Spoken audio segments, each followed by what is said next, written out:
നമസ്കാരം, എൻ്റെ പേര് വിനീഷ്. ഞാൻ ശ്രീ ശാസ്ത്രമംഗലത്തെ ശിവക്ഷേത്രം പൂവാലങ്കയ്യാൻ നിൽക്കുന്നു ദേശത്ത്. ഇത് കഴിഞ്ഞ വർഷത്തിൻ്റെ മുമ്പത്തെ വർഷം പണി തുടങ്ങി. ഈ കഴിഞ്ഞ വർഷം പൂർത്തിയാക്കിയ കുളമാണ്.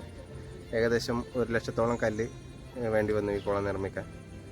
ഇതിൽ ആദ്യം ഉറവ കിട്ടിയില്ല. കുറേ അധികം കുഴിഞ്ഞതിന് ശേഷമാണ് പെട്ടെന്ന് ഇട്ടുകൊണ്ട് മണ്ണെടുക്കുമ്പോൾ പെട്ടെന്ന് വലിയൊരു ഉറവ ഉണ്ടാകുകയും പെട്ടെന്ന് തന്നെ ഒരാൾ പൊക്കത്തിൽ വെള്ളം പൊങ്ങി വന്നു.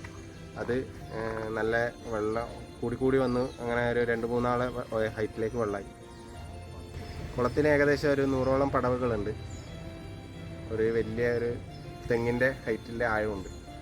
നിൽക്കുന്നതിന് മുമ്പ് ഈ പരിസരത്തെ പ്രദേശത്തിലെ കിണറുകളിലൊക്കെ വെള്ളം കുറയുമായിരുന്നു. ഇപ്പോൾ ഈ കുളം വന്നതിന് ശേഷം ഇവിടെയെല്ലാം വരൾച്ച അറിഞ്ഞൊരു സംഗതിയില്ല. എല്ലാം ഈ പ്രദേശവാസികൾക്ക് എല്ലാവർക്കും ഒരു ഗുണമാണ് ഈ കുളം നിർമ്മിച്ചതിന് ശേഷം. നമ്മുടെ നാട്ടിലെ പഴയ കുളങ്ങളെല്ലാം നവീകരിച്ചെടുക്കുകയാണെങ്കിൽ ഭാവി തലമുറയ്ക്ക് നമ്മൾ ചെയ്യുന്ന ഏറ്റവും വലിയ പുണ്യകാര്യമായിരിക്കും. അത്രയ്ക്കും ജലം സംരക്ഷിച്ച് വെക്കാൻ കഴിയും. ഇനി ഭാവിയിൽ നേരിടുന്ന ഇനി വലിയൊരു പ്രശ്നം ജലക്ഷാമമായിരിക്കും.